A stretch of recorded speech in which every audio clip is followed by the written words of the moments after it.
Twelfth board के लिए कुछ इंपॉर्टेंट क्वेश्चंस हम करने जा रहे हैं चैप्टर परमाणु से। तो चलिए शुरू करते हैं बिना देर किए। तो पहला सवाल है मेरे पास, उत्तेजित हाइड्रोजन परमाणु में यदि बोर के सिद्धांत के अनुसार इलेक्ट्रॉन का कोणीय संवेग 2h/2π हो तो उसकी ऊर्जा कितनी होगी। अब ध्यान से देखना, कोणीय संवेग का सूत्र क्या है कि इलेक्ट्रॉन का कोणीय संवेग मतलब mvr बराबर nh/2π। यह बोर की द्वितीय अभिग्राह्यता है कि इलेक्ट्रॉन केवल उन्हीं वृत्ताकार कक्षाओं में चक्कर लगाता है जिनका कोणीय संवेग nh/2π के बराबर होता है। अब ध्यान से देखो, यहाँ n की जगह बेटा कितना दे रखा है, यहाँ n की जगह दे रखा है 2। n की जगह कितना दिया हुआ है 2। इसका मतलब हाइड्रोजन परमाणु में दूसरी कक्षा की ऊर्जा कितनी होती है, तो ये आपको याद होना चाहिए कितनी होती है -3.4। पता है ना, पहली कक्षा की कितनी होती है बताओ, -13.6, दूसरी की होती है -3.4, तीसरी की पूछ ले तो -1.51। क्लियर है। इस तरीके से आपको पूरा स्पेक्ट्रम याद होना चाहिए। तो नेक्स्ट क्वेश्चन है हमारे पास, प्रमुख क्वांटम संख्या n एवं बोर कक्षा की त्रिज्या Rn में निम्न निर्भरता होती है। याद रखें, बोर कक्षा की जो त्रिज्या का सूत्र है वो कितना होता है मेरे पास, Rn = 0.529 इंटू में n² z। इसकी यूनिट ज़रूर ध्यान रखिएगा, वो होती है बेटा एंगस्ट्रॉम के अंदर। ठीक है। अब ध्यान से सुनो, संबंध पूछ रहा है ये, तो 0.529 तो कांस्टेंट हो गया, z परमाणु क्रमांक भी कांस्टेंट होगा, r और n में संबंध पूछ रहा है तो क्या आएगा, Rn समानुपाती n², यानी नंबर ऑफ ऑर्बिट्स, कक्षाओं की संख्या बढ़ाते जाओ त्रिज्या भी बढ़ती जाएगी। तो Rn समानुपाती n²। कौन सा ऑप्शन सही है, option number B is correct answer. Hydrogen परमाणु में यदि इलेक्ट्रॉन तीसरी कक्षा से दूसरी कक्षा में संक्रमण करता है तो उत्सर्जित विकिरण की तरंगदैर्घ्य होगी। हाइड्रोजन परमाणु में इलेक्ट्रॉन कौन सी कक्षा से जा रहा है बताओ, तीसरी से। किस में जा रहा है, दूसरी कक्षा में। तो तरंगदैर्घ्य पूछ रहा है, तो इसमें याद रखना फॉर्मूला आप तरंगदैर्घ्य का 1/λ = rz² इंटू में 1/n1² माइनस 1/n2²। इलेक्ट्रॉन जब भी n1 कक्षा से n2 कक्षा में जाएगा, अब ध्यान से देखो कौन सी कक्षा से जा रहा है, तीसरी कक्षा से। कौन सी में जा रहा है, दूसरी कक्षा में। तो क्या लिखूंगा 1/λ = rz²। कौन सी में जा रहा है, सॉरी यहाँ बेटा n2 से n1 में आएगा। कहाँ से, n2 से n1 कक्षा कौन सी है, जिसमें इलेक्ट्रॉन आ रहा है। n2 कौन सी है, जिससे आ रहा है। किस में आ रहा है, वो आएगी पहले। किस में आ रहा है बताओ, तीसरी से दूसरी में, यानी यहाँ पे आएगा 2², यहाँ पर आएगा 3²। हाइड्रोजन के लिए z का मान कितना हो जाएगा 1, तो इसकी वैल्यू 1 लिखूंगा। 1/λ = r इंटू में 1/2² 4 माइनस 9। ठीक साहब, तो 1/λ = r क्या लेना पड़ेगा, लघुत्तम लेना पड़ेगा। 9 चौका कितने होते हैं 36, 4 का भाग दो 36 में कितनी बार गया, 9 बार। 9 माइनस 4, 9 में से 4 जाएंगे बेटा, कितने बचेंगे 5। तो इधर लिख दे रहा हूँ, देखो 1/λ बराबर r इंटू में 5/36। इसको उल्टा करेंगे लैम्डा निकालने के लिए, तो कितना आ जाएगा 36/5r। इस तरह के न्यूमेरिकल्स आपको देखने को मिलेंगे, टेंशन लेने की जरूरत नहीं है, आसान बातें हैं। ठीक है साहब, n1 में आ रहा है n2 से। याद रखना पहले जो नंबर आएगा वो छोटा आएगा हमेशा, वो आपको पता चल जाएगा क्योंकि वैल्यू पॉजिटिव आएगी। ठीक है, नेक्स्ट क्वेश्चन पे आते हैं, आइए। तो क्वेश्चन नंबर 4, एक उत्तेजित हाइड्रोजन परमाणु में एक इलेक्ट्रॉन की ऊर्जा कितनी है बेटा, -3.4। तो बोर के सिद्धांत के अनुसार उसका कोणीय संवेग होगा। याद करो, ये पहले वाला क्वेश्चन वापस रिपीट हो गया। mvr बराबर nh/2π। कोणीय संवेग का सूत्र कितना होता है बेटा, mvr बराबर होता है nh/2π। आप याद रखें दूसरी कक्षा की ऊर्जा कितनी होती है, -3.4। तो फॉर्मूला कितना हो जाएगा 2h/2π। ठीक है, इसको बेटा याद भी रखना। अगर h/π भी ले सकता हूँ मैं, क्योंकि 2 से 2 क्या हो जाएगा, कैंसिल आउट हो जाता है, तो हम क्या ले सकते हैं, h/π लिख सकते हैं। समझ में आ गया। क्वेश्चन नंबर 5 की बात करते हैं, आइए। बोर के अनुसार केवल वे कक्ष स्थायी होते हैं जिनमें इलेक्ट्रॉन के कोणीय संवेग का मान, देखो बार बार रिपीट हो रहा है, स्थायी कक्षाएं कौन सी होती हैं जिनमें कोणीय संवेग का मान NH/2π के बराबर होता है। तो NH/2π क्लियर हो गई वाली बात। क्वेश्चन नंबर नेक्स्ट, यदि बोर के प्रथम कक्ष की त्रिज्या r है तो दूसरे कक्ष की त्रिज्या कितनी होगी। क्या बोल रहा है यह, बोर की प्रथम कक्षा की त्रिज्या, प्रथम कक्षा की त्रिज्या मतलब n1 की त्रिज्या कितनी दे रखी है r, तो कौन सी कक्षा पूछ रहा है यह, दूसरी कक्षा पूछ रहा है। n2 की त्रिज्या कितनी होगी, n1 की त्रिज्या r है तो n2 की त्रिज्या कितनी होगी। देखो सूत्र मैंने वापस लिखा था थोड़ी देर पहले, त्रिज्या समानुपाती होती है किसके, n स्क्वायर के, त्रिज्या समानुपाती होती है किसके, n स्क्वायर के। अगर पहली कक्षा की त्रिज्या निकालनी है तो r समानुपाती 1, r का स्क्वायर कर दो। n2 की निकालनी है यानी कौन सी कक्षा, n2 का मतलब 2, तो 2 का स्क्वायर करो, 2 का स्क्वायर करने पे कितना आएगा आपके पास में 4, 2 का स्क्वायर करने पे 4, इसका मतलब 4r हो जाएगा हमारा आंसर। समझ में आ गई बात, नहीं आ गई। नेक्स्ट क्वेश्चन नंबर 7, 10 गुने आयनित सोडियम परमाणु की आयनन ऊर्जा होगी। बड़े ध्यान से देखना, अच्छा सवाल है। 10 गुना आयनित सोडियम परमाणु, कौन सा परमाणु बोल रहा है, सोडियम परमाणु। तो पहले तो मुझे बताओ सोडियम परमाणु का परमाणु क्रमांक कितना होता है, 11 होता है। कौन सी ऊर्जा पूछ रहा है, बोलो आयनन ऊर्जा। अब मुझे बताओ ऊर्जा का सूत्र कितना होता है, कि सर ऊर्जा का सूत्र तो होता है E बराबर -13.6 इंटू Z²/n²। बात आई समझ में, नहीं आई। अब ध्यान से देखो आप, आयनन ऊर्जा, तो आयन बनाने के लिए आवश्यक ऊर्जा को बोलते हैं आयनन ऊर्जा। मतलब Na को Na+ बनाने के लिए आयनन ऊर्जा पूछ रहा है। Na को क्या बना दें, अगर हम Na+ बना दें तो Na+ बना दिया जाएगा अगर, तो सोचो Na+ बनाने पर Z तो वो ही रहेगा, Z पर कोई भी चेंज नहीं आएगा। समझ में आ रही बात, नहीं आ रही है। आयन बनाने के लिए Z पर कोई भी इफेक्ट नहीं पड़ेगा। तो क्या लिखूं बताओ मैं, E बराबर -13.6, Z कितना है बोलो 11, 11 का स्क्वायर अपॉन में n²।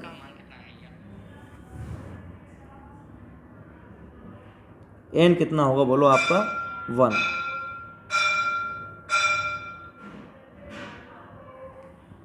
ग्यारह स्क्वायर अपॉन में क्या आएगा, n² आएगा 1।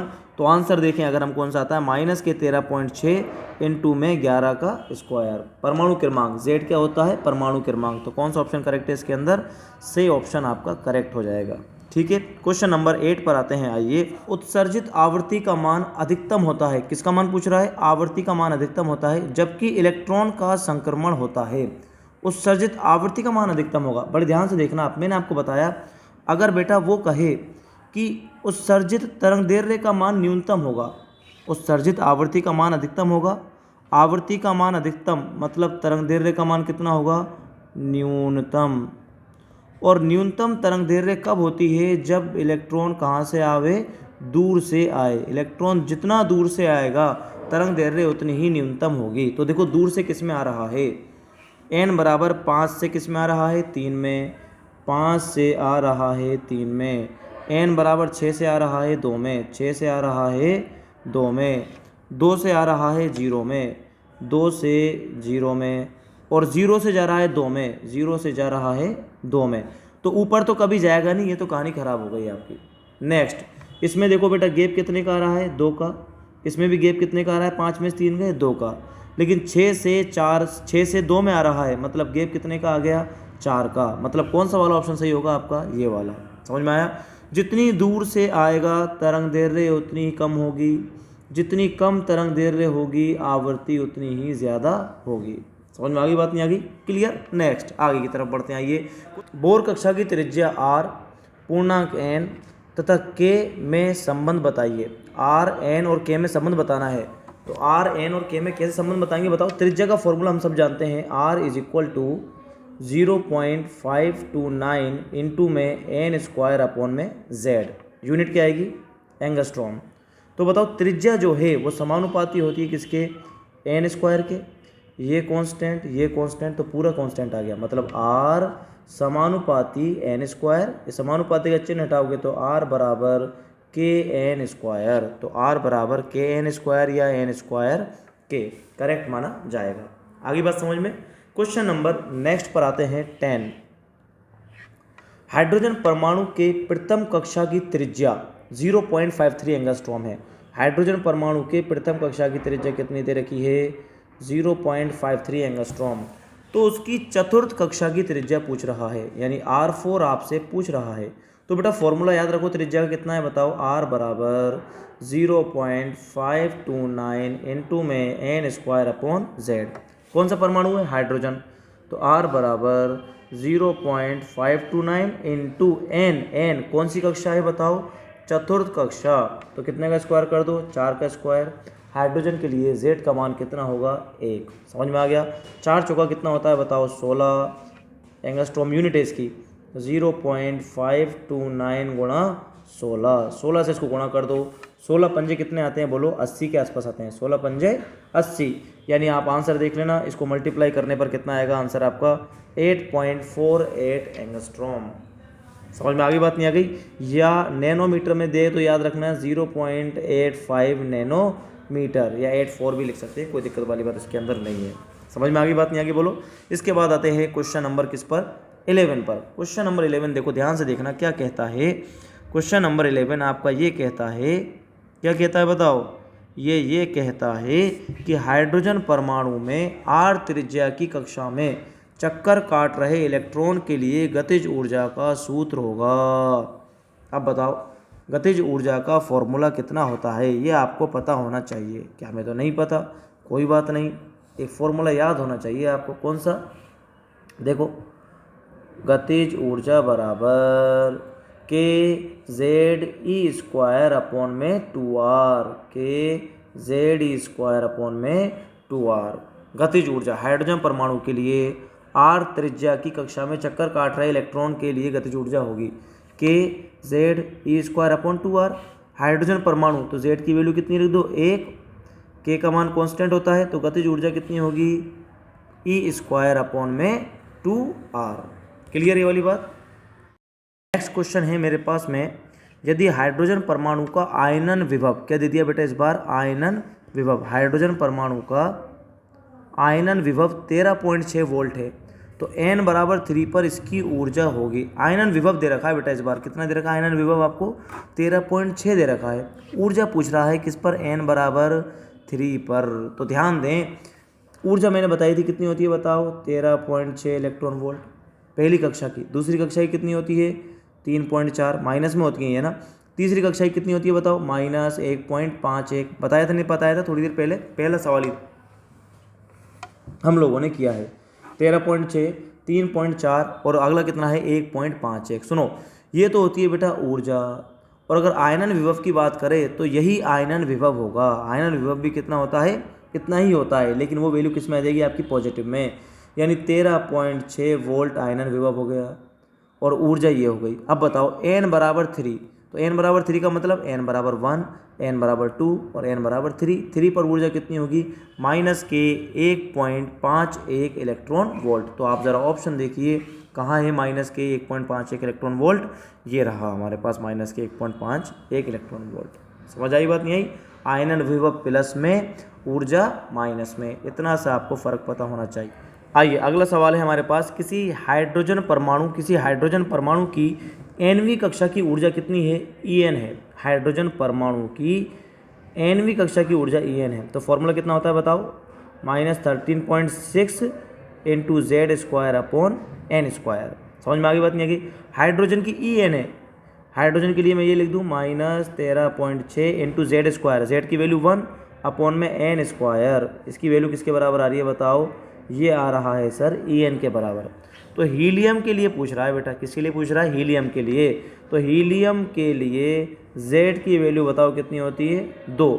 हीलियम के लिए लिखो फॉर्मूला, कितना आएगा? -13.6 इंटू Z², मतलब 2 का स्क्वायर बटे n स्क्वायर।